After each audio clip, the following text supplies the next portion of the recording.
Saya kemarin bicara kok susah ya mengajukan aspirasi-aspirasi yang baik bagi pembangunan hukum, tetapi selalu gagal di DPR.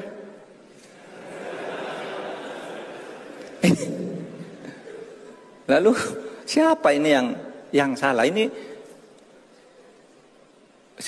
zaman Bung Karno tuh undang-undang, wah hebat loh, banyak lahir. Setiap ada aspirasi yang rakyat, undang-undang ini dibuat undang-undang. Zaman Pak Harto juga lumayan. Nah sekarang ini undang-undang penting, nggak bisa lahir. Parpolnya nolak, DPR-nya nolak. Ketika ditanya, DPR kok nolak? Dan ini kan bagus. Bos.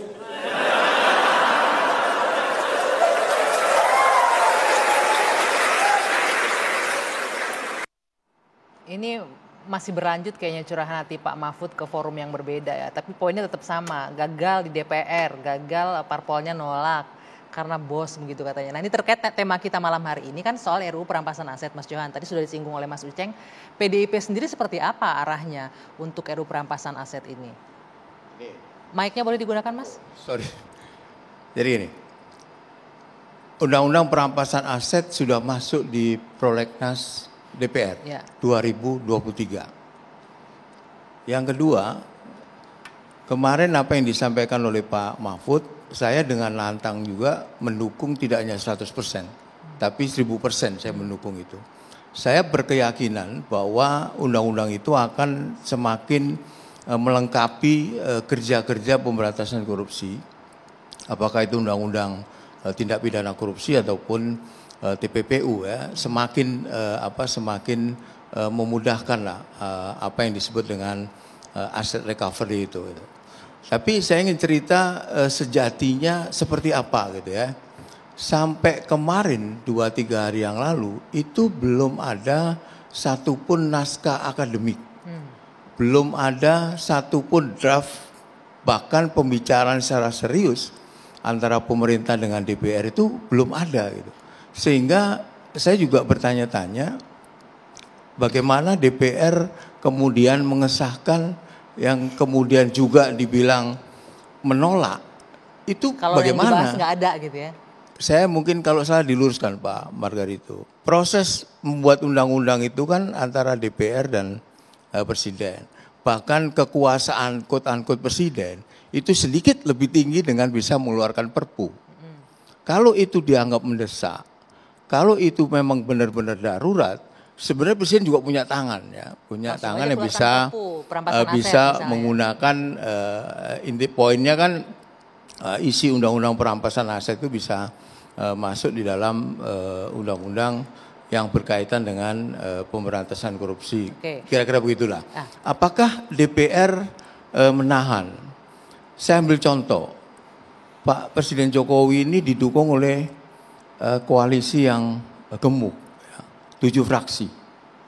Anda ingat Undang-Undang Cipta Kerja? Cepat sekali langsung. Inisiatif Presiden, pemerintah. Di tengah-tengah kemudian muncul Perpu. Di tengah-tengah demonstrasi yang luar biasa, mahasiswa dan buruh penolakan ya. Yang rakyat itu kan, DPR dengan tenang kok mengesahkan. Oke, gitu loh. Poinnya sekarang apa? Naskahnya tidak sampai di DPR sekarang, belum ada sampai ke DPR poinnya, atau apa? Saya mau cerita bahwa ya DPR nggak bisa mengesahkan undang-undang yang diminta kalau tidak ada pembicaraan secara serius, naskah akademik, draft dan lain sebagainya. Artinya ini saya menangkap, saya tidak tahu ya. Pemerintah nggak serius nih, Mas. Bukan, makanya ini yang saya mau katakan. Kalau kita baca di dalam salah satu laporan media online, hasil investigasi yang dilakukan oleh mereka, sebetulnya draft itu sudah masuk. Tetapi tiba-tiba ada semacam pertemuan antar ketua umum partai politik yang menginginkan supaya draft itu jangan dibahas dulu, khususnya di Balik, sehingga tidak masuk ke prolegnas. Jadi oleh karena itu boleh jadi Pak Budi tidak tahu karena memang belum masuk ke Balik, apalagi disebarkan kepada anggota-anggota, khususnya Komisi 3 gitu. Karena apa? Karena begitu masuk draft ini, ketua umum sudah konsolidasi terlebih dahulu untuk menyatakan stop dulu nih. Itu menurut investigasi itu. Tapi faktanya ini masuk prolegnas artinya akan dibahas. Artinya kan sudah ada persetujuan ini akan masuk prolegnas kan. Tapi kan kalau memang nggak ada draftnya, nggak ada sesuatu yang mau dibahas, ya artinya nanti ini dilewatkan lagi, mau nggak ada materinya, gitu. Nah oleh karena itu perlu mungkin dilacak dengan sesungguhnya apa benar berdasarkan pertemuan ketua-ketua umum partai politik itu, draft yang sudah diserahkan oleh pemerintah itu akhirnya dikembalikan lagi ke pemerintah karena itu tadi. Maka dalam konteks itulah Pak Bambang mengatakan tanya ketua umum deh. Oke, kalau konteks gitu ini Anda tahu nggak, Mas Jadi Johan? mentoknya bukan di Ketua kita umum nih. Anda atau partai Anda mentoknya nih? di ketua umum kira-kira. PDIP gitu. suaranya Saya gimana untuk masuk RUU Komisi ini? 3 itu setahun yang lalu. Isu soal ini sebenarnya pernah disampaikan oleh PPATK dan KPK, Bang Rangkuti, waktu RDP ya. Tapi permintaan yang sekedar permintaan bahwa PPATK perlu perampasan aset, KPK juga perlu undang-undang perampasan aset. Nah waktu itu komentar sebagian besar menurut saya itu mendukung juga gitu. Saya tidak tahu peristiwa itu ya, saya sama sekali tidak tahu. Saya hanya mengatakan yang saya tahu kejadian sekarang itu seperti ini gitu, yang proporsional gitu. Tidak bertahun-tahun ditahan oleh DPR. 2012 BPHN itu sudah mengeluarkan naskah akademik, Pak. Oke. Sudah ada tentang undang-undang perampasan aset. Artinya pemerintah yang dulu juga itu kalau mau serius kan juga bisa. Betul. Periode pertama Pak Presiden Jokowi kalau mau serius juga bisa gitu. Masalahnya belum masuk ke DPR, ibaratnya nih udah di-drop oleh ketua-ketua umum. Maka pernyataan Pak Pacul itu jadi tepat dalam kondisi itu gitu. Jadi sebetulnya bukan nggak ada draft, bukan nggak ada ini, Sudah tapi ada, begitu cuman draft tertahan. itu ditahan dulu, Oke, sehingga Bung nggak Darito. masuk ke balik. Kapan itu dijadwalkan untuk Kalau dibahas? begini nggak sehat dong sistem politik kita yang diatur oleh ini sekelompok orang biasa saja. di mana-mana. Biasa? Biasa di mana-mana. Anda temukan di negara paling demokratis sekaliber Amerika pun begini ini kenyataan. Jadi negara kita emang dikendalikan oleh sekelompok orang saja. Biasa ini.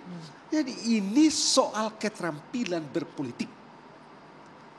Tadi beliau sana bilang Undang-Undang Cipta Kerja itu. Pasalnya Undang-Undang Cipta Kerja itu ya, untuk pertama kali dalam sejarah hukum Indonesia itu pertama kali undang-undang seperti itu. Ya, di Amerika tidak ada yang kayak begitu. Beres kok undang-undang itu. Bukankah itu sebuah political game tuh? Jadi ini soal political game dari presiden. Jadi apakah presiden memiliki agenda yang fit tentang itu atau tidak? Kalau dia sebentar nih, kalau gue, sebentar nih, buktinya tadi itu. Berarti Anda melihat presiden nggak punya ini will sudah lah, yang ini serius untuk nyata ini. dan semua orang bisa ngecek Undang-Undang Cipta Kerja itu. Dalam bahasa yang lain menurut saya ada problem penyebutan DPR itu yang tidak menggambarkan ketua umum. Mestinya kalau mau disebutkan oleh Pak Mahfud, Pak Mahfud bisa mengatakan ini masalahnya bukan di anggota DPR-nya, tapi di ketua-ketua umum yang tidak memberi kesempatan kepada anggota DPR kalau untuk saya membahas ya, ini. Sebentar. dengan segala hormat ya, sebentar sedikit aja gitu. Mudah kok, mudah betul dalam tanda petik ini. Kalau kita pakai bahasa jalanan, tekuk ini ketua-ketua partai, mudah banget. Caranya? Kalau, tidak ada satupun ketua partai di dunia ini yang tidak merindukan courtesy call dari presiden. Oke. Senator hebat-hebat di Amerika Serikat itu mimpi mereka di awal di pagi hari itu bolanya adalah di presiden, ya udah presiden telepon saja langsung ketua umum. jadi jangan kita muter-muter saya mau deh. ke Mas Uceng, Mas Begitu Uceng. deh. Mau nggak? Mas Uceng, benar nggak seperti itu Mas Uceng, artinya ya mau nggak mau ini untuk urusan pemberantasan korupsi, pengembalian aset tertahan karena memang ada kurang goodwill dari kedua belah pihak kalau saya tangkap, baik itu dari pemerintah ataupun dari DPR-nya, apalagi ada campur tangan ketua umum yang harus memutuskan di sini seperti yang dikatakan oleh dua narasumber di studio. Mbak Anggi, izinkan saya cerita dua hal ya. Yang pertama saya mau bilang dulu soal undang-undang perampasan aset. Jadi sebenarnya ini sudah lama sekali. Saya ingat dari tahun 2009-2010 RUU dalam sejenis ya, dulu namanya Asset Recovery. Jadi segala sesuatu yang berkaitan dengan aset, hasil sitaan, proses koruptif maupun bagaimana menyita illicit enrichment maupun unexplained wealth gitu. Jadi kekayaan di luar yang tidak bisa dijelaskan. Itu udah lama. Bahkan versi masyarakat sipil kami buat waktu itu dengan bantuan kemitraan, kami buat versinya. Jadi sebuah kelembagaan ada di situ untuk mengurus aset, apa yang bisa disita, lalu kemudian bagaimana prosesnya, itu diatur semua. Dan saya kira memang Mas Rerangkuti bisa jadi menjadi benar. Karena dia sudah lama, dari tahun 2009-2010 sebenarnya sudah dibicarakan, pertanyaannya kenapa sampai sekarang itu tidak terjadi gitu. Itu yang pertama. Yang kedua begini, kalau kita mau bicara ketatanegaraan Indonesia, suka atau tidak suka, sebenarnya dalam legislasi itu presiden jauh lebih besar kekuasaannya daripada DPR. Oke. Anda bisa baca disertasinya Saldi Isra. Disertasi Saldi Isra itulah yang menjelaskan bahwa pasca amandemen sebenarnya presiden itu kewenangan legislasinya lebih besar dibanding DPR. Walaupun Undang-Undang Dasar menggeser kewenangan pembentukan undang-undang dari pemerintah ke DPR. Jadi itu rancunya. Jadi di Undang-Undang Dasar perubahan 1, 2, 3, 4. Ya, Mas Uceng, wah, ya terputus. Sayang sekali terputus ya. Ini yang saya tangkap, ini presiden mempunyai kekuasaan lebih dalam legislasi pasca amandemen. Coba ya, dia ikut membahas, ya, ikut menyetujui. Tapi jangan lupa, dia punya tadi itu, punya apa, veto, punya kewenangan menerbitkan Perpu. Gitu loh. Oke, kita letakkan kewenangan membentuk undang-undang itu pada beliau sana gitu ya, DPR gitu ya. Tapi di Undang-Undang Dasar tanpa presiden tidak bisa dibahas. Oke. Harus dibahas bersama, sudah dibahas bersama, presiden mundur dalam pembahasan tidak bisa dibahas juga. Jadi ini agak-agak, begitu jadi apa gitu? Kalau saya bilang agak ironis ya, ketika pejabat negara bilang korupsi harus segera diberantas, tapi instrumen hukumnya pun agak setengah-setengah hati dalam membangunnya. Enggak, ini ada soal lain gitu ya. Kalau saya gitu, kalau kita mau real gitu, ini soal apa, keterampilan bermain politik. Keterampilan bermain politik. Usai jeda kita akan lanjutkan soal ini. Akankah mungkin kemudian direalisasikan untuk RUU perampasan aset? Usai jeda kita lanjutkan di Dua Sisi.